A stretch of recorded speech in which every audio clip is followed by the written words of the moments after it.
Hello foodies, ఎలా ఉన్నారు అందరూ? I'm Kavitha, I'm also foodie. ఇవాళ పప్పాయిని కట్ చేసేద్దాం రండి.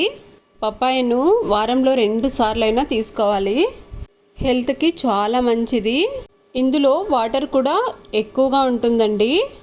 వాటర్ ఎక్కువగా తాగలేని వాళ్ళు ఇలాంటి ఫ్రూట్స్ తీసుకుంటే పప్పాయ, వాటర్ మిలాన్, అలాగే కర్బూజా ఇలాంటి ఫ్రూట్స్ అన్నీ వాటర్ ఎక్కువ ఉన్నట్టువే. వీటిలో ఏదో ఒక ఫ్రూట్ రోజు కాస్తగానే తీసుకుంటే బాడీ డీహైడ్రేట్ కాకుండా ఉంటుందండి. ఇవాళ అయితే పప్పాయను ఇలా రౌండ్గా కట్ చేసుకొని సర్వ్ చేస్తున్నాను. నాకైతే పప్పాయ చాలా ఇష్టమండి.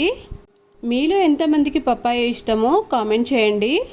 అలాగే నా వీడియోస్ కానీ మీకు నచ్చినట్టయితేనే అండి ఫ్రెండ్స్ అండ్ ఫ్యామిలీ మెంబర్స్కి షేర్ చేసి, లైక్ చేసి, సబ్స్క్రైబ్ చేసుకోండి. మరిన్ని టేస్టీ అండ్ హెల్దీ రెసిపీతో మేము ముందుకు వస్తాను. మీరు ఇలాగే సపోర్ట్ చేశారంటే. అందాక బాయ్ మరి.